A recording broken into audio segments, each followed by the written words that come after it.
আসসালামু আলাইকুম রহমতুল্লাহি ওয়া বারাকাতুহু। আলহামদুলিল্লাহি ওয়াহদাহু ওয়াসসালাতু ওয়াসসালামু আলা মান লা নাবিয়্যা বা'দাহু, আম্মা বা'দ।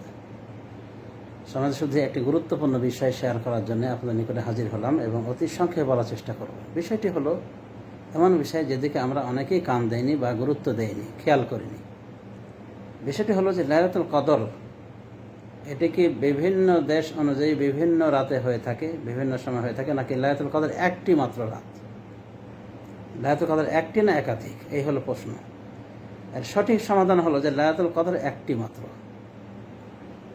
আর সেটিকে অনুসন্ধান করার জন্য রাসূলুল্লাহ সাল্লাল্লাহু আলাইহি ওয়াসাল্লাম আমাদেরকে বলেছেন, তোমরা শেষ দশকে তালাশ করো লাইলাতুল কদরকে। এটি বুখারী শরীফের হাদিস, বুখারী মুসলিম হাদিস। আর এক হাদিসে রাসূলুল্লাহ সাল্লাল্লাহু আলাইহি ওয়াসাল্লাম বলেছেন, তোমরা লাইলাতুল কদরকে তালাশ করো শেষ দশকের বেজর রাত্রিগুলিতে। তাহলে রাসূলুল্লাহ সাল্লাল্লাহু আলাইহি ওয়াসাল্লাম শেষ দশকে লাইলাতুল কদর আমরা তালাশ করতে পারছি। এক বর্ণনায় বলেছেন আমভাবে যে তালাশ করো শেষ দশকে লাইলাতুল কদরকে, আর এক হাদিসে একটু খাস করে বলছেন যে শেষ দশকের বেজর রাত্রিগুলিতে তালাশ করো। হ্যাঁ, আরও কিছু হাদিসে শেষ দশকের শেষের দিকগুলিকে, শেষের বেজর রাত্রিগুলিকে বেশি প্রাধান্য দিয়েছেন রাসূলুল্লাহ সাল্লাল্লাহু আলাইহি ওয়াসাল্লাম। এগুলিও বুখারী মুসলিমের হাদিস। তো যা হোক, লাইলাতুল কদর মাহাকে ওলামায়ে কেরাম বলছে একটি মাত্র রাত। তাহলে একটি মাত্র রাত যদি হয়ে থাকে, তো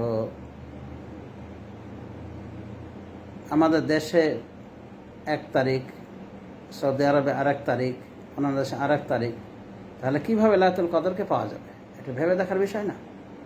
তো যাই হোক, শেখ ইবনে উসাইমিন বলছেন যে লাইলাতুল কদর হতে পারে এরকম চাঁদ দেখার বিষয়টিকে কেন্দ্র করে। যদি চাঁদ সারা বিশ্বের একটি ধরা হয়,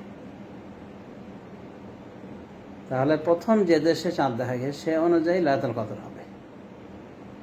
আর এটা খুবই সহজ।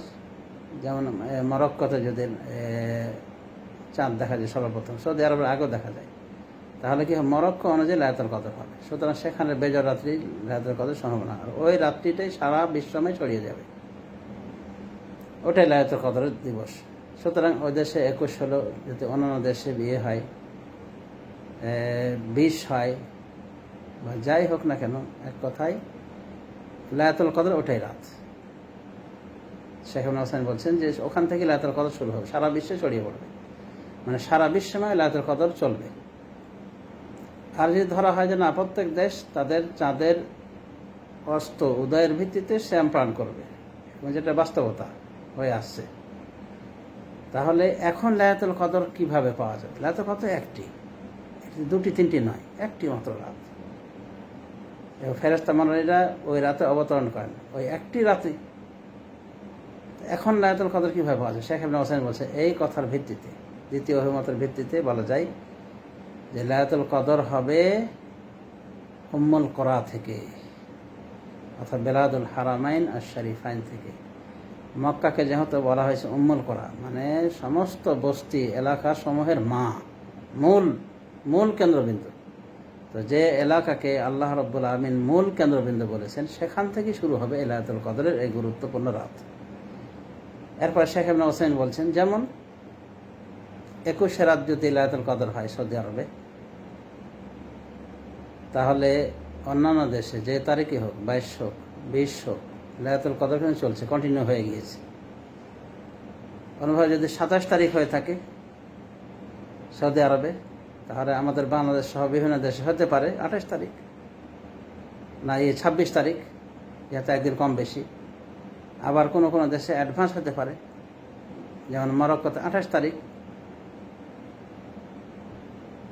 বা 26 তারিখ, হ্যাঁ একদিন অ্যাডভান্স যে দেশে, তাদের 26 হবে। সুতরাং লাইলাতুল কদরের বিষয়ে সৌদি আরবের বেলাদুল হারামাইন আর শরীফাইন হলো এই বিষয়ে কি মেন কেন্দ্র। লাইলাতুল কদর এখান থেকে শুরু হবে। এটা শেখ ইবনে উসাইমিন রহমতুল্লাহ আলাইহির অভিমত, এবং তিনি বলেছেন লাইলাতুল কদর একটি হবে, বেশি না, দুটি না, তিনটি না, চারটি না। এবং মুহাক্কিক ওলামায়ে কেরাম এটাই অভিমত। শুধু শেখ ইবনে উসাইমিনই যে বলেছেন এরকম নয়, বরং অধিকাংশ ওলামায়ে কেরাম বলছেন যে লাইলাতুল কদর একটি মাত্র হবে। তবে তাদের কথা, লাইলাতুল কদর যখন শুরু হবে, এই লাইলাতুল কদর শুরু হয়ে যখন যাবে, এই লাইলাতুল কদর কিন্তু সারা বিশ্বে ছড়িয়ে পড়বে, এবং প্রত্যেক বিশ্বে সন্ধ্যার পর থেকে এই লাইলাতুল কদরের উপস্থিতি ঘটবে। কিন্তু এই লায়াতুল কদর একটি মাত্র রাত। সুতরাং লায়াতুল কদর লম্বা হতে পারে, কোনো কোনো মুহাক্কিক আলেম বলছে লায়াতুল কদর লম্বা হয়ে 8-10 ঘন্টার ভিতরে সীমাবদ্ধ না থেকে লায়াতুল কদর 20 ঘন্টা পর্যন্ত হতে পারে এই চাঁদের উদয় অস্তের ভিত্তিতে। কিন্তু লায়াতুল কদর একটি মাত্র লায়াতুল কদর। লায়াতুল কদর 2টি না, 3টি না, 4টি না। সুতরাং এই আলোচনাটা আমাদেরকে ভাবিয়ে তোলে যে আমরা যে লায়াতুল কদর পাওয়ার জন্য চেষ্টা করছি আমাদের দেশীয় তারিখ অনুযায়ী, এটা কি ঠিক হচ্ছে? এটা কি লায়াতুল কদর পাওয়ার সঠিক সিদ্ধান্ত, সঠিক ফতোয়া, সঠিক আমল? তা আমার তো মনে হয় না যে এটা সঠিক। এজন্যই রাসূলুল্লাহ সাল্লাল্লাহু আলাইহি ওয়াসাল্লামের সুন্নাহ যদি আমরা ফলো করতাম, রাসূলুল্লাহ সাল্লাল্লাহু আলাইহি ওয়াসাল্লাম শেষ দশকে ঘুমাতেন না, তিনি জাগরণ করতেন। বুখারী শরীফ হাদিসে এসেছে কারণ নবী সাল্লাল্লাহু আলাইহি ওয়াসাল্লাম দাখাল আসর সাদ্দামে যারা, নবী সাল্লাল্লাহু আলাইহি ওয়াসাল্লাম শেষ দশক প্রবেশ করলে তিনি তার লুঙ্গিকে কষে বাঁধতেন। কষে বাঁধার অর্থ হলো বিশেষ প্রস্তুতি নিতেন, আর একটা অর্থ হলো বিবিদের থেকে বিচ্ছিন্ন থাকতেন। আর কি করতেন? আয়কাযা আহলা, পরিবারকে জাগিয়ে তুলতেন।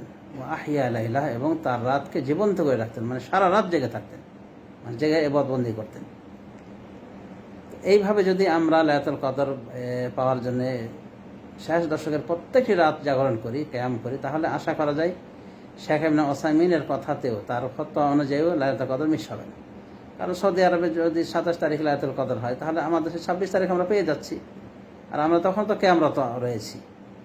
তো এটাই হলো লায়াতুল কদর পাওয়ার সঠিক ফর্মুলা, যে আমরা শেষ দশক কিয়াম করব প্রত্যেকটি রাতে, জোড় বেজোড় কোনো মান বেশি নাই।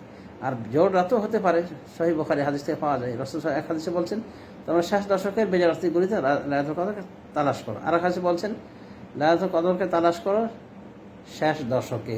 উভয়টি বুখারীর হাদিস। সুতরাং শেষ দশকের প্রত্যেকটি রাতে পাওয়ার সম্ভাবনা রয়েছে, লায়াতুল কদর হওয়ার সম্ভাবনা রয়েছে, যদিও বেজোড় রাতগুলি বেশি প্রাধান্যযোগ্য সহিহ দলিলের ভিত্তিতে, কিন্তু জোড় রাত্রিকে উড়িয়ে দেওয়া যায় না। এই জন্য শেখুল ইসলাম ইবনে তাইমিয়া বলেন, জাবের রাদিয়াল্লাহু আনহু বর্ণনা অনুযায়ী, তার অভিমত অনুযায়ী তিনি বলেন যে লায়াতুল কদর সাফাতে হতে পারে, মানে জোড় রাতেও হতে পারে। এই কথাটাই শেখ বিন বাজও বলেছেন। তিনি বলছেন ওয়াকাদ তাকুনু ফিল আশফা, লায়াতুল কদর বেজোড় রাত্রিতেও হতে পারে। সুতরাং আমরা যদি লায়াতুল কদরকে পাওয়ার জন্য শেষ দশকের প্রত্যেকটি রাত জাগরণ করি, তাহলে আশা করা যায় আমাদের বাংলাদেশ থেকেও লায়াতুল কদর মিস হবে না।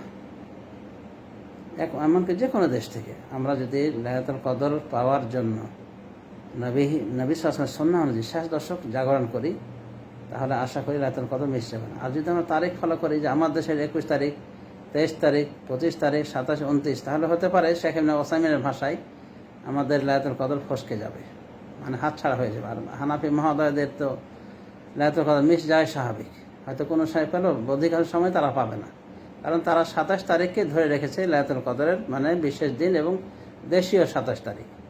আর শেখ ইবনে উসাইমিনের বক্তব্য অনুযায়ী বুঝতে পারলাম যে দেশীয় 27 তারিখ ধরলে মিস চলে যেতে পারে, কারণ 27 তারিখ সৌদি আরবে যদি হয়ে থাকে, তাহলে দেশের 26 তারিখে লায়াতুল কদর কিন্তু অলরেডি শুরু হয়ে গেছে।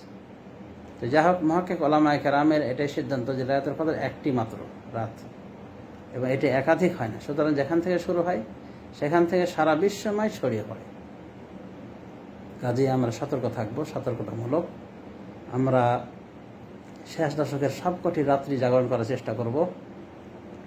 তাহলে আল্লাহ রাব্বুল আলামিন আমাদেরকে অশেষ সাবধানে ধন্য করবেন, যা লায়াতুল কদর বিষয় হয়েছে।